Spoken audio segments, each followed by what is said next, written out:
Hello, everyone. This is Al Fadi, and with me here in studio virtually, our brother Mel, and we're continuing with our series on the holes in the narrative and the fact that the Standard Islamic Narrative is sketchy. And today we're going to add one more evidence of that. For instance, we're going to talk today about tombs and the fact that Islam prohibit praying inside of tombs, or at least for tombs or for people who are dead, or anywhere inside that area. And yet what we are going to see and notice that there has been a practice like this that was going on from day one, actually. And yes, maybe later on, progressively speaking, things changed, but that does not mean that the practice itself doesn't exist from early on, from the rise of Islam, I should say. With that in mind, I want to turn my attention now to our brother Mel. Mel, welcome back as always. And this is definitely an interesting topic, and is personal to me because I will interject some thoughts about that during the show. So what are we talking about here, basically, Mel? Yeah, so to kind of put it into context, the Standard Islamic Narrative, to use that term again, would say that Muhammad prohibited praying in the direction of tombs or at tombs and making mausoleums or anything like that. And these are contained in hadiths. But then when you look at the actual, the evidence on the ground, you see a completely different picture. What you see is that there were mausoleums going back 1,000 years and further, all over the Middle East and North Africa. It's a complete contradiction of the Standard Islamic Narrative. So I think this episode is quite damning of the Standard Islamic Narrative. What you're going to see is Muslims were very comfortable centuries ago visiting these places, very comfortable praying to Muhammad and asking for his intercession and essentially treating him like an idol, especially by going to his grave. And it is relatively recent, if you think of in terms of the long history of Islam, that a change was introduced. There is a tradition actually in the commentaries itself of the Quran of someone, an Arab man, who went to the tomb of Muhammad actually and appealed to him for forgiveness and for other things as well. Yeah. So let's get right into it. So the most famous mausoleum in the world is probably the Taj Mahal. Right. I'm sure everyone in the audience will have heard of that. It was made by a Muslim. It was commissioned in 1632 by the Mughal Emperor Shah Jahan, 1628, 1658, a Muslim, to house the tomb of his favorite wife, Mumtaz Mahal. Okay, lovely picture of it there, and you can see it's in northern India. Okay, so what's interesting, as you can see, very late in the day, there are mausoleums, even though the hadiths would say that mausoleums are not allowed. Okay. Now, what's interesting, if we compare that with what the hadiths teach, you see a contradiction. So in this hadith, it says, "Do not pray facing towards the graves and do not sit on them," from Sahih Muslim. And also, there's another quote there, "May Allah's curse be on the Jews, for they built the places of worship at the graves of their prophets." Sahih al-Bukhari there. And as I'm sure you know, Sahih means that it's authoritative, it's That's right. Authentic. Yeah. Authentic, reliable. Right. And yet it's saying that this was not allowed, to go visiting graves and so on, and to treat these places of worship, a place where you go to pray. So there's a problem, obviously. What is happening? If the hadiths were authentic and early, we'd especially expect that there be no mausoleums either for Muhammad or his nearest relatives, right? So that seems a reasonable thing. At the very least, there should be no mausoleum for the most important person in Islam, which would be Muhammad. And then secondary to that, for his relatives. Surely, if Muhammad really said all of these things contained in the hadith, that would have been the story from day one. That's correct. But that's not what we find. Now, this is from Umar ibn Jubair, 1145-1217. He describes the tombs during his trip to Medina. So this picture is actually a picture of an area in Medina, and all of the buildings that you see in the picture no longer exist. These are mausoleums, essentially. Okay, so this is his description from the 13th century. The grave of Hassan bin Ali, situated near the gate to its right hand, has an elevated dome over it. His head lies at the feet of Abbas bin Abdul Muttalib, and both graves are raised high above the ground. Their walls are panelled with yellow plates, which could be, I put in gold possibly, and studded with beautiful star-shaped nails. Okay. Please note that this was in Medina, arguably the geographical heartland of Islam. These tombs existed for 1,000 years, visited by countless generations of Muslims, and it was only in the 19th and 20th century that they were finally destroyed by supposed traditionalists. So, what does that tell you? There seems to be a mismatch. The hadiths are saying one thing, right, saying that you shouldn't go to these tombs, you shouldn't make gods of these people who have died. You certainly shouldn't be making mausoleums. And yet, here's the evidence. These are actual pictures from Medina. And also, at the center of the Wahhabi movement by Muhammad ibn Abdul Wahhab in 18th century, also leading into the 19th century, one of the things that he accused Muslims, and especially, Shia and also weak Sunnis, whom he called innovators, is that visiting and praying at tombs. That was one of the accusations, among many others, and he went on to destroy many of these things as well, went all the way actually to southern day Iraq, destroying some of the Shia shrines over there as well. So that shows that those practices existed even in Arabia, the heartland of Islam. Yeah, it's quite an irony to destroy something in the 19th century because you call it an innovation, and it's been there for 1,000 years. That's right. That's right. So it's a pure contradiction. Now, what's interesting, if we go further, An-Nawawi, probably pronounced that wrong, Nawawi. No, An-Nawawi, yeah, it's very well known. Yeah, An-Nawawi. Yeah. So 1234 to 1277, in the section devoted to visiting Muhammad's grave that is found in his book on pilgrimage, it says the following. So he's describing what typically went on when people visited Muhammad's grave, essentially. And I should point out what is supposed to be Muhammad's grave. I'm not asserting this is Muhammad's grave, but what they believed was Muhammad's grave. The visitor stands and greets the Prophet. Then he moves to greet Abu Bakr and Umar. Then he returns to his original position directly in front of Allah's messenger, and he uses the Prophet as his means in his innermost self and seeks his intercession before his exalted and mighty Lord. And one of the best things that he can say is what has been narrated by our colleagues on Al-Utbi's authority, and they admired what he said. And so I'm going to quote, "As I was sitting by the grave of the Prophet, a Bedouin Arab came and said, 'Peace be upon you, O Messenger of Allah. I have heard Allah saying, if they had only, when they were unjust to themselves, come unto thee and asked Allah's forgiveness, and the Messenger had asked forgiveness for them, they would have found Allah indeed oft returning most merciful. So I've come to you, Muhammad, asking forgiveness for my sin, seeking your intercession with my Lord.'" See, this is the tradition that I was referring to earlier. Yeah.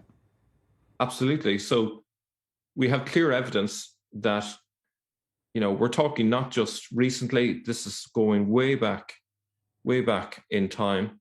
There's a very strong tradition in the early days of going to Muhammad's tomb. This was not simply invented in the 13th century. This based on chapter 4, verse 64 of the Quran. And the question is, if Muslims want to argue against this, then does that mean chapter 4, verse 64 is no longer valid? Why is it still in the Quran?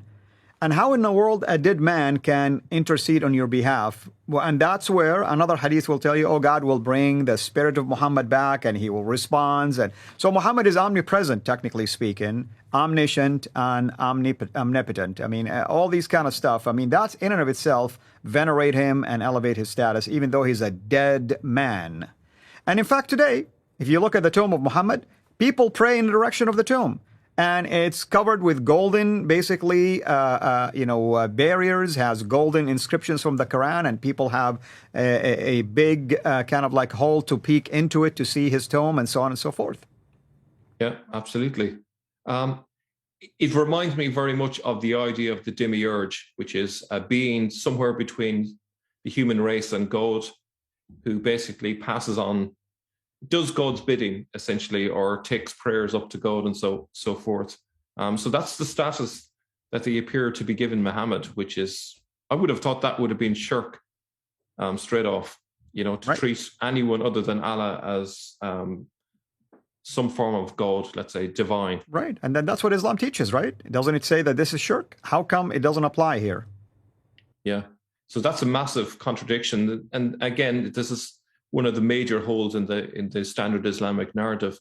And why am I one of the first people to announce this online? This should be really obvious. And I'm not telling Muslims anything new. So if you go to North Africa, if you go to the Middle East, you'll find plenty of examples of mausoleums in your area. These tombs exist. But what's interesting is in Saudi Arabia, that the practice is now of not even putting a marker that you can find a person's grave. And this is something that's very personal to you, Al-Fadi. Absolutely. I mean, I told you before we started the show to record this particular episode, one of the things about death for me is very painful, actually. I try to avoid funerals as much as I can, simply because I lost my father when I was away. He was diagnosed with cancer. And I visited with him. We took him to a hospital. We even took him to Germany, as a matter of fact. And they gave him about 6 months. So with the agreement of my family, I returned back to stay a couple of months with the idea that I will be back within the period 6 months. Sadly, he died when I was still traveling back home to the States. And then within a few months, I returned back to go and just console my family and visit his grave. And to my shock and surprise, no one knew where his grave was. Now, you might say, well, how can that be possible, Al-Fadi? Simply because there is no stone markings or tombstones allowed, period, according to the Salafi interpretation of things. You only have a piece of boulder or rock, not even name. You can't write a name of a person. And they'll tell you, I think he was buried here. I think. And I looked at the guy and said, what do you mean you think he's buried here? I want to know where my father is buried. And no one can answer that question. No one can. Till this day, I feel like a piece of my heart is taken and I don't have closure. I really don't have closure. And that's why I avoid funerals. It brings back all of these memories. Yeah. I should really share, actually, as you were describing what happened, my own experience is almost identical to you, not so much in finding the grave, but actually my dad died in similar circumstances. I had traveled to England and I was told that he'd be alive. He had cancer as well, and that he'd be alive for another few months, but he died sadly that night. So I totally sympathize with your situation there, Al-Fadi. It's really sad. Yeah, it is. So was An-Nawawi unaware of those hadiths that prohibited praying facing towards graves? Some people say, well, he didn't know about the hadiths, that's why. And Nawawi is a renowned Islamic scholar. Yeah. So he ought to have been aware if such hadiths existed, as he was a Sunni, right? A Safiite, a jurist and hadith scholar, as you have said. So such prohibitions seem to have been first proposed by the later Ibn Taymiyyah, which is the father of Islam, by the way. They call him Shaykhul Islam, the clerk of Islam, basically, or the head of interpretation, technically speaking, in his days. Yeah. But what's interesting, it was him that first, from what I can tell, he seems to have been the first to propose the prohibitions, but these prohibitions that he suggested were strongly rejected at the time. And as a result, he spent a large portion of his life in prison for his teachings. What does that tell you? He's the innovator, not the other way around, because clearly the people just didn't know what to make of what he was saying. They strongly disagreed with his teaching. His last imprisonment was due to his denouncing the visitation of the Prophet's grave. Mm-hmm. So clearly he's out of sync with the tradition. It's not the other way around, I would suggest. Now, so he was defeated by his opponents, but his ideas were later taken up again by Al-Wahhab in the 18th century. Yeah, and Wahhab, then exactly. This is exactly what you said, and then appropriated by today's Salafis. It took 500 years before Ibn Taymiyyah's ideas led to the destruction of those historic tombs that we saw. Who do you think inspired bin Laden? It was Ibn Taymiyyah. And bin Laden and his movement inspired the rise of ISIS. Who do you think ISIS used to go and destroy the tombs, for instance? Ibn Taymiyyah. And yet people are in denial that, oh, no, they don't know really what Ibn Taymiyyah didn't. I have scholars that will try to claim to you that Ibn Taymiyyah didn't teach things like this. I don't know which Arabic they're reading, because the Arabic I read said differently. Yeah, and it's, if you think about what ISIS did during the war, they went about destroying tomb after tomb after tomb. So why are they destroying this? Because this is counter evidence. They need to buttress the Standard Islamic Narrative, because all of these tombs contradict the hadiths that they have, the narrative that they want to push forward, which is a very extreme form of Islam.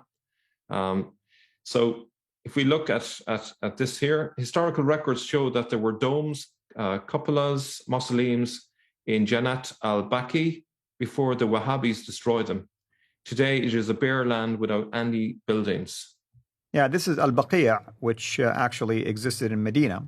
And it's a known area, Al-Baqi'. I mean, you go there and there are basically things that you can visit. But obviously, these are some of the structures that Muhammad ibn Abdul Wahhab considered to be an innovation, and meaning it was added to Islam. And somehow, 900 years, I should say, in this case, it was in the 17th century, which meant it was about at least 1,300 years after the time of Muhammad. Somehow, all of these generations missed it, and Ibn Abdul Wahhab is the one who discovered it. Amazing. Yeah. Yeah. It really beggars a person's credulity, but yet they've managed to pull this one off. And you can imagine the destruction of these tombs caused a great uproar at the time. Right. They were rebuilt in the the latter half of the 19th century, but then they were destroyed for a second time in the early part of the 20th century. Mm-hmm. And I think that's what I have here. So they were demolished in 1806, and then in 1925 they were destroyed again. And Muhammad's tomb only barely survived the onslaught. It was decided at the last minute to preserve Muhammad's tomb, but they had planned to go and destroy them as well. So that will give you an idea of their perspective. And it's amazing that, that they were willing to destroy the tombs of even Muhammad's supposed closest people. Yeah, you remember that ISIS tried to do a suicide bombing in Medina outside of the mosque, and they did talk about their intent to destroy these things. I mean, they had no qualms about it. I mean, they didn't care if it was Muhammad or somebody else, They were willing to go and destroy it, calling it innovation and idolatry. Yeah. So according to Shia scholar Muhammad Jabbar Tabasi, the graves of Shia imams buried in Al-Baqiyah had been revered for hundreds of years, and none of the Sunni scholars regarded the shrines as innovations, or innovation. So, that's kind of further to the point. So just a quick summary then, as you can see, Ibn Jubair describes the beautiful mausoleums as far back as you see, the 13th century. And Nawawi in the 13th century describes how visitors to Muhammad's grave prayed to him. And then, as you can see, in the 14th century, Ibn Taymiyyah brought in the first prohibition, but no one accepted that. He was thrown into prison.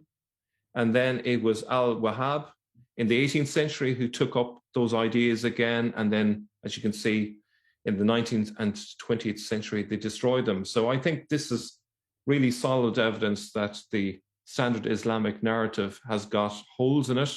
That's right. And they have tried to hide that fact by destroying what should have been precious tombs for Islam. So. And you can say, I like this time line that you're showing. It proves what we've been saying all along. There has been progressive, basically, improvement and enhancement, and we're witnessing it right now.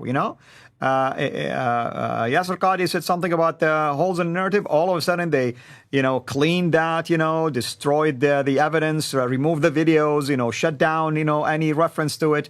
I mean, that's exactly what happens. I mean, anytime there is an attack, somehow it gets cleaned up, and now a new interpretation pops up, and no one dares to say anything because there is threats of violence against those who dare to say anything against it. Even Yasser Qadi faced that. And he didn't even say anything that was offensive. He was just referring to Islamic narrative itself, which anyone can go and have access to it. He wasn't talking about something that is secret, by the way.